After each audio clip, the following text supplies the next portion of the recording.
कि पूरी दुनिया में। तेरे बाप का राज है क्या? हाँ। इंडियन सुपरस्टार शाहरुख खान बॉलीवुड के बादशाह किंग खान दुनिया के सबसे अमीर एक्टर। ভারতের সুপারস্টার বলিউডের বাদশাহ শাহরুখ খান আজ তিনি শুধু একটা নাম নন, তিনি একটা ব্র্যান্ড। আর এখন তিনি দাঁড়িয়ে আছেন এমন এক জায়গায় যেখানে পৌঁছানোটা অনেকের স্বপ্ন, পৃথিবীর সব থেকে ধনী অভিনেতা হিসেবে। হ্যাঁ, এবার পুরো পৃথিবী জানলো রাজত্ব এখন ববের নয়, বাদশার। 1 অক্টোবর 2025 সাল গান্ধীজির জন্মদিনের ঠিক একদিন আগে করুণ ইন্ডিয়া প্রকাশ করে বিশ্বের সবচেয়ে ধনী অভিনেতাদের তালিকা। আর প্রথমবার সেই তালিকায় 1 নম্বরে উঠে আসে রোমান্স কিং খান শাহরুখ খান। তার মোট সম্পদ $1.4 বিলিয়ন, বাংলাদেশি টাকায় প্রায় 17,000 কোটি টাকা, আর ভারতীয় টাকায় প্রায় 12,490 কোটি টাকা। এই অঙ্ক এতটাই বিশাল যে ঋত্বিক, অমিতাভ আর কারণ জোহার 3 জনের সম্পদ যোগ করলেও শাহরুখ খানের সম্পদের অর্ধেক ছোঁয়া যাবে না। বছরের পর বছর দ্বিতীয় স্থানে থাকার পর অবশেষে শাহরুখ খান হারিয়ে দিলেন Tom Cruise, Taylor Swift, Arnold Schwarzenegger, Jerry Seinfeld আর ডোয়েন জনসনের মতো হলিউড জায়ান্টদের। $1.4 বিলিয়ন নেটওয়ার্থ নিয়ে এখন তিনি বিশ্বের সব থেকে ধনী অভিনেতা এবং সব থেকে ধনী এন্টারটেইনার। শুধু 2023 সালে তার সিনেমাগুলোর সম্মিলিত ব্যবসা ছিল প্রায় 2,600 কোটি টাকার। এটা কোনো দম্ভ নয়, এটা হচ্ছে একটা ইতিহাস। বলিউডে এর আগে কোনো অভিনেতা এমন রেকর্ড ছুঁতেই পারেনি। এমনকি ভারতের আঞ্চলিক চলচ্চিত্র শিল্পের মোট ব্যবসার চেয়েও এই অঙ্ক অনেক বেশি। তাহলে প্রশ্ন আসে, শাহরুখ এমন কি করলেন যা তাকে সালমান বা আমিরের চেয়ে 10 ধাপ এগিয়ে দিল? আর নেট অর্থের লড়াইয়ে হলিউডের কাউকে কেন তার সামনে দাঁড়াতে পারল না? কারণ শাহরুখ খান শুধু অভিনয় করেননি, তিনি বলিউডের পুরো বিজনেস মডেলটাই বদলে ফেলেছিলেন। আজ তিনি বছরে 200 থেকে 250 কোটি টাকা আয় করেন এবং তাকে সবাই বলে দ্য ট্রেন্ড সেটার। তিনি এমন ভাবে ভবিষ্যৎ ভেবেছিলেন যেখানে তার 500 কোটি টাকার এক ইনভেস্টমেন্ট থেকেই তৈরি হয়েছে 2000 কোটি টাকার বেশি মার্কেট ভ্যালু। আর সেই বিনিয়োগ থেকে প্রতি বছর আসে আরো 250 কোটির রেভিনিউ। যখন সিনেমায় ভিএফএক্স বা ডিজিটাল ইফেক্টস নিয়ে কেউ ভাবেনি, তখন শাহরুখ খান তৈরি করেছিলেন নিজের ভিএফএক্স কোম্পানি, যা তাকে করেছে আরো শক্তিশালী, আরো ধনী। তিনি শুধু মস্তিষ্ক দিয়ে নয়, হৃদয় দিয়েও বিনিয়োগ করেছেন, ঝুঁকি নিয়েছেন, হারও মানেননি। আর সেই ঝুঁকির ফলে আজ তিনি ভারতের প্রথম বিলিয়নার অভিনেতা। তবে সব বিনিয়োগে লাভ হয়নি, কিছু স্টার্টআপে ক্ষতিও হয়েছে। কিন্তু তাতে কি শাহরুখ খান থেমে গেছেন? না, কারণ তিনি জানেন জয় সবসময় সেই বাজিগরের যে শেষ পর্যন্ত খেলে যায়। ভিডিওতে আগে একটা ডিসক্লেমার দিয়ে এই ভিডিওতে আমরা শাহরুখ খানের ওয়েলথ ক্রিয়েশন জার্নি থেকে অনেক কিছু গুরুত্বপূর্ণ শিক্ষা আর সাহসী সিদ্ধান্তের গল্প শুনবো, তাই ভিডিওটি সম্পূর্ণ দেখতে থাকুন। তো চলুন দেখে আসি হারের পরও জিতে যাওয়া সেই বাজিকর। তার গল্প শুরু করি একেবারে প্রথম পৃষ্ঠা থেকে। শাহরুখ খানের ঝুঁকি নেওয়ার মানসিকতা বরাবরই অন্যদের থেকে আলাদা। এই মানুষটা শুধু সিনেমা করতে আসেননি, বলিউডকে শাসন করতে এসেছিলেন। 1992 সালে দেওয়ানা সিনেমা দিয়ে তার বলিউডে ডেবিউ হয়, আর সেই এক সিনেমাতেই তিনি পুরো ইন্ডাস্ট্রিতে ঝড় তোলেন। এটা ছিল সেই বছরের দ্বিতীয় সর্বাধিক আয় করা সিনেমা। এরপর তিনি বেছে নেন এমন কিছু চরিত্র যেগুলো সাধারণ হিরোরা কখনো নিতেই চাইতো না। ডার, বাজিকার আর আঞ্জামের মতো সিনেমায় নেগেটিভ রোল করেও তিনি নায়ককে নতুন সংজ্ঞা দেন। যেখানে সবাই হিরো হতে চেয়েছে, সেখানে শাহরুখ খান অ্যান্টি হিরো হয়ে একটি রেভলিউশন তৈরি করেন। তিনি দেখিয়ে দেন নায়ক হতে হলে সবসময় দেবদূত হতে হয় না, মানুষের মতো ত্রুটিপূর্ণ হয়েও নায়ক হওয়া যায়। 1993 সালে তিনি তার অসাধারণ ব্যবসায়িক বুদ্ধি ব্যবহার করে প্রযোজক রাকেশ রোশনকে রাজি করান, ফিল্মে সালমানকে নয় আমাকেই নাও। তখন কিন্তু সালমান খান একের পর এক হিট ও ব্লকবাস্টার দিচ্ছেন, আর শাহরুখ তখন তুলনায় অনেক ছোট নাম, কিন্তু সাহস, আত্মবিশ্বাস আর বুদ্ধি, এই 3 দিকে তিনি বাজি জিতেছেন। বলিউডে একজন অভিনেতা হিসেবে বিপ্লব আনার পর শাহরুখ খান ভাবলেন এবার ব্যবসায়ী হিসেবেও কিছু বদল আনে। তখনকার সময়ে কোনো বড় অভিনেতা নিজস্ব প্রোডাকশন কোম্পানি খুলতে সাহস করত না, আর ঠিক সেই সময়ে শাহরুখ খান অভিনেত্রী জুহি চাওলা আর পরিচালক আজিজ মির্জাকে নিয়ে তিনি গড়ে তোলেন তার প্রথম প্রোডাকশন হাউস ড্রিমস আনলিমিটেড। এই ব্যানারে তিনি বানান ফির ভি দিল হে হিন্দুস্তানি আর আশোকা। দুটোই ছিল ইউনিক, সাহসী আর সময়ের চেয়ে অনেক এগিয়ে।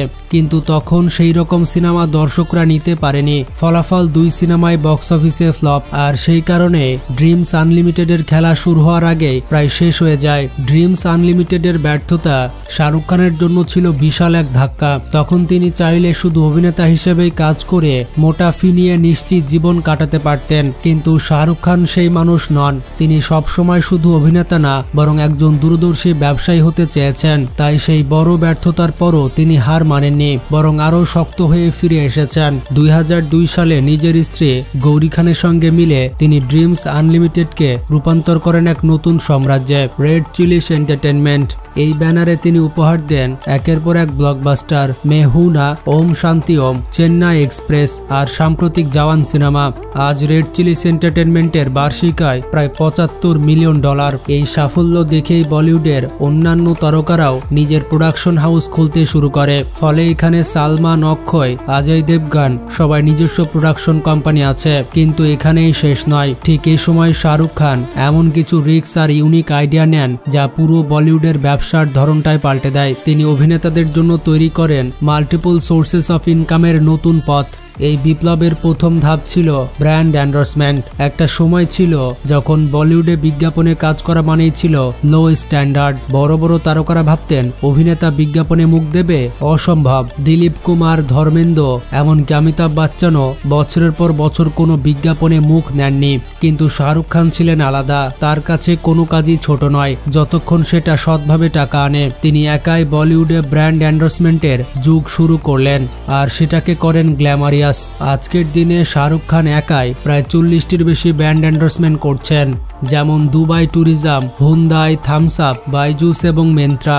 আর প্রতি ব্র্যান্ডের জন্য তিনি চার্জ করেন 5 থেকে 10 কোটি টাকা। কিন্তু এখানেই থেমে থাকেননি কিং খান। নিজের ফেস ভ্যালু ব্যবহার করে তিনি শুরু করেন আরেকটি আয়ের ধারা, বড় ইভেন্ট আর অভিজাত বিয়েতে হাজিরা দেওয়া। শুধু কয়েক মিনিটে উপস্থিতির জন্যই শাহরুখ খান চার্জ নিতে থাকেন কোটি কোটি টাকা। প্রথমে অনেকেই এই কাজকে নিচু দৃষ্টিতে দেখত, কিন্তু শাহরুখের আয় দেখে একসময় সে একই অভিনেতারা বিয়ে, ইভেন্ট, এমনকি বিভিন্ন পার্টিতেও পারফর্ম করতে শুরু করেন। এমনকি টাইগার শ্রফকে পর্যন্ত দেখা গেছে জন্মদিনের পার্টিতে পারফর্ম করতে, কারণ পথটা দেখিয়ে গিয়েছিলেন শাহরুখ খান। যখন শাহরুখ খান প্রোডাকশন হাউস খুললেন, বলিউডের বাকি তারকারাও ধীরে ধীরে অনুপ্রাণিত হয়ে নিজেদের প্রোডাকশন হাউস শুরু করলেন। শাহরুখ নিজেই শুরুর দিকে বিয়ে, ইভেন্টে হাজিরা দিয়ে এবং পারফর্ম করে নতুন ধারা তৈরি করলেন। ফলে যে কাজটা তিনি করেছিলেন সেটাই ধীরে ধীরে পুরো বলিউডে নর্মালি হয়ে ওঠে। শাহরুখ খান যুব সমাজকে উপদেশ দিতেন, ভাই ট্র্যাকের ফাঁদে পড়ো না। যদি কেউ বলে পয়সা গুরুত্বপূর্ণ নয়, সেটা সুখ কিনতে পারে না, তোমরা বিশ্বাস করো না। কারণ জীবনে প্রথমে টাকা আসতে হবে, তারপর সাফল্য। সবকিছু হৃদয় দিয়ে বোঝা যায় না, আগে বাস্তবতা দেখো। কিন্তু প্রশ্ন থাকে, কি এমন হলো যে শাহরুখ খান বিলিয়নার হতে পারলেন আর কোনো একটার বিলিয়নার হতে পারলো না? এর উত্তরে আসল রহস্য হচ্ছে শাহরুখ খান ছিলেন সময়ের আগের ব্যবসায়ী, আর সে সময়ের 3টি মেগা ইনভেস্টমেন্ট তাকে বিলিয়নার বানিয়েছে। প্রথমটি ছিল 2006 সালে তিনি শুরু করেন রেড চিলিস ভিএফএক্স। সে সময় ভারতে হেভি ভিএফএক্স মুভি তৈরি করা মানে ছিল একেবারে অজানা। কেউ আসলে জানতই না ভিএফএক্স কি, কিন্তু শাহরুখের ভীষণ অন্যরকম। তিনি ভিএফএক্স কোম্পানি চালু করে রাবণের মতো সিনেমায় কাজ করান এবং সেই সিনেমায় ভিএফএক্স কে দেওয়া হয় ন্যাশনাল অ্যাওয়ার্ড। আজ রেড চিলিস ভিএফএক্স শুধুমাত্র শাহরুখের সিনেমার জন্য নয়, বলিউড আর দক্ষিণী সিনেমার বড় বড় প্রজেক্টের জন্য কাজ করে, যেমন RRR, কান্তারা চ্যাপ্টার 1। এর পাশাপাশি রয়েছে ক্রিস 3। এমনকি হলিউডের কিছু প্রজেক্টে অ্যাভেঞ্জার্স ইনফিনিটি ওয়ার, সিন্স 82 এইসবেও তাদের কাজের পরিচয় পাওয়া যায়। এই কোম্পানির সাফল্য এতটাই বড় যে আজ রেড চিলিস ভিএফএক্স ভারতের সব থেকে মানসম্মত ভিএফএক্স কোম্পানির মর্যাদা পেয়েছে এবং কোম্পানিটি শাহরুখের একটি মেজর সোর্স অফ ইনকাম হয়ে উঠেছে।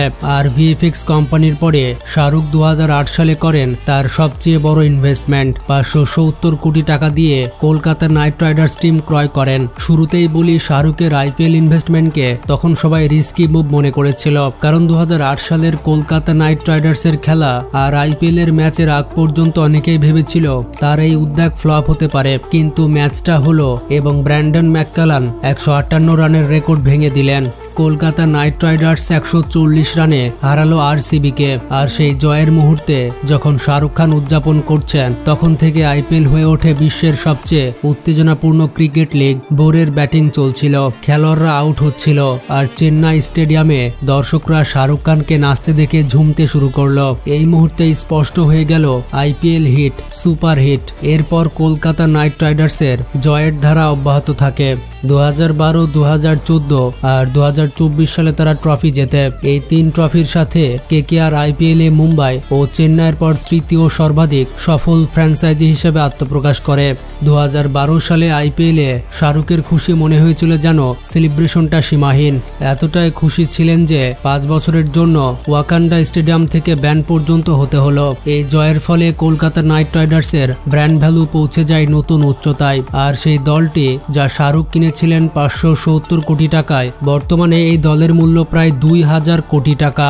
প্রতি বছর কেকেআর এর মাধ্যমে শাহরুখ খান আয় করেন 250 কোটি টাকারও বেশি। শুধুমাত্র ভারত নয়, শাহরুখ খান কেকেআর ব্র্যান্ডকে গ্লোবাল লেভেলে নিয়ে যাওয়ার জন্য বিভিন্ন জায়গায় বিনিয়োগ করেছেন, যেমন ক্যারিবিয়ান প্রিমিয়ার লিগে ট্রিনবাগো নাইট রাইডার্স, আমেরিকার টি20 লিগে লস অ্যাঞ্জেলস নাইট রাইডার্স এবং দুবাইয়ের টি20 লিগে আবুধাবি নাইট রাইডার্স। যার ফলস্বরূপ আজ শাহরুখ খানের মোট 4টি ক্রিকেট টিম, কেবল একটি নয়, 4টি। আর ক্রিকেটের জগতে সাফল্যের পর 2011 সালে কিডজানিয়ার ভারতীয় ফ্র্যাঞ্চাইজে 26% স্টক ক্রয় করেন। এরপরও তার বিনিয়োগ প্রফিটেবল প্রমাণিত হয়। ফলে 2014 সালে টপ 10 রিচেস্ট অ্যাক্টরের লিস্টে শাহরুখ খান হন দ্বিতীয় ধনী অভিনেতা, $600 মিলিয়ন নেটওয়ার্থ নিয়ে। তাদের ওপরে ছিলেন জেরি সানফিল্ড $800 মিলিয়ন সাথে। মনে হতে পারে যদি 2014-তে শাহরুখ অলরেডি দ্বিতীয় ধনী ছিলেন, তাহলে কেন প্রথম পজিশনে আসতে 11 বছর সময় লেগে গেল? কারণ হচ্ছে দুইটা। 2014 পরে শাহরুখ যেসব স্টার্টআপে ইনভেস্ট করেছিলেন, সেগুলোর মধ্যে কিছু বড় ব্যর্থ হয়েছিল। যেমন 2015 সালে এনএমআই হেলথ অ্যান্ড ওয়েলনেস অ্যাপ, যেখানে লাইভ স্ট্রিমিং আর ইন্টারঅ্যাকশন সম্ভব ছিল, কিন্তু টুইটার, ফেসবুকের কম্পিটিশনের কারণে সেগুলো সফল হয়নি। দ্বিতীয় আরেকটি কারণ হচ্ছে শাহরুখের অ্যাক্টিং ক্যারিয়ারের ডাউনফল। 2015 থেকে 2018 পর্যন্ত তিনি মোট 6টি সিনেমা করেন। তবে সমস্যা হচ্ছে এই সময়ে শাহরুখের একটিও সিনেমা হিট ট্যাগ পায়নি। এর ফলে শাহরুখের অ্যাক্টিং ক্যারিয়ারে তার আয়ের উপরে প্রভাব পড়ে। কারণ শাহরুখ কখনোই সিনেমার ফি সরাসরি নেন না, তিনি 50 থেকে 60% প্রফিট মানে সিনেমার লাভের অংশ নিয়ে কাজ করেন। কিন্তু যখন সিনেমা হিট নয়, তখন প্রফিট শেয়ার থেকে আসবে? তবে শাহরুখ খানের কাণ্ডজ্ঞান হচ্ছে তিনি বাকি ইনকাম সোর্সগুলো থেকে আরো বেশি অর্থ উপার্জন করেছেন। ফলে তার ডাউনফল চললেও তিনি দুনিয়ার টপ 10 রিচেস্ট সেলিব্রিটি লিস্টে নিজের জায়গা ধরে রাখতে সক্ষম হন। যদি 2014 সালে তাকানো যায়, শাহরুখ ছিলেন সেকেন্ড রিচেস্ট সেলিব্রিটি। তার ডাউনফল বছরের মধ্যে তিনি কখনো 3rd, কখনো 4th পজিশনে। মূল কথা, শাহরুখ টপ 10 এর লিস্টের উপরে নিচে ঘুরছিলেন,